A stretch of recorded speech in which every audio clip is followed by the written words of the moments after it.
Well, when a nurse is fired for stealing drugs, not all hospitals in our area alert police and the Board of Nursing. That's according to the Sullivan County Deputy District Attorney General. He told community watchdog Nate Morabito those hospitals are part of the problem. Sarah, we've already discovered it can take a long time for the nursing board to suspend or revoke a license, allowing some drug-addicted nurses to find new jobs while they're under investigation. But there's another layer to this. Right now, the Sullivan County District Attorney's Office is investigating an area nurse for drug diversion. The prosecutor told me, thankfully, her most recent employer, an area hospital, alerted law enforcement and the state about her latest drug theft.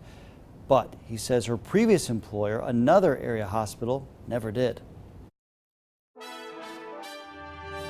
To ignore the problem simply, in my opinion, accelerates or enables the continuation of the problem.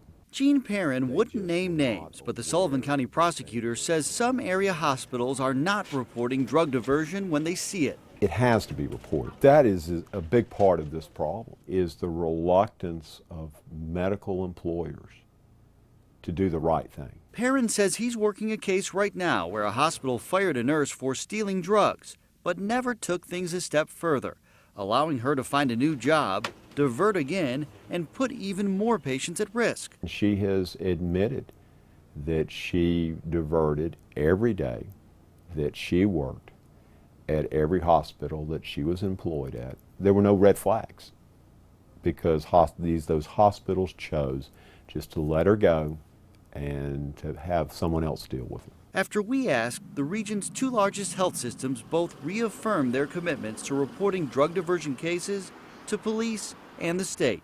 In a statement, Wellmont Health System told us our policy is to work collaboratively with civil and criminal authorities locally and with the state should a coworker engage in improper drug activity.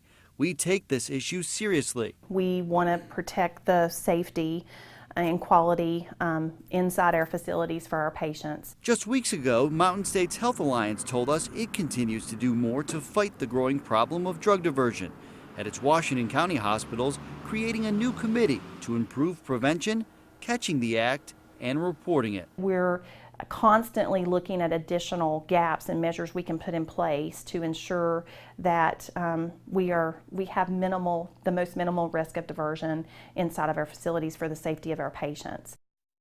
Now, despite the prosecutor's concerns, Perrin told us one Sullivan County hospital does an especially good job of reporting drug diversion. He says that hospital's zero-tolerance approach has resulted in the prosecution of at least 10 former employees. Perrin declined to identify that hospital, too. Well, Nate's original investigation continues to spark a push for change in Nashville. Senator Rusty Crowe met with attorneys, a Department of Health representative, and the executive director of the Tennessee Nurses Association earlier this month. It's the second meeting so far focused on speeding up the disciplinary process and protecting patients. The group discussed the idea of increasing the number of investigators and what employers can do to find out if a nurse is under investigation at the time of hire. We're told state attorneys are also looking at current Tennessee law to see if new legislation could help.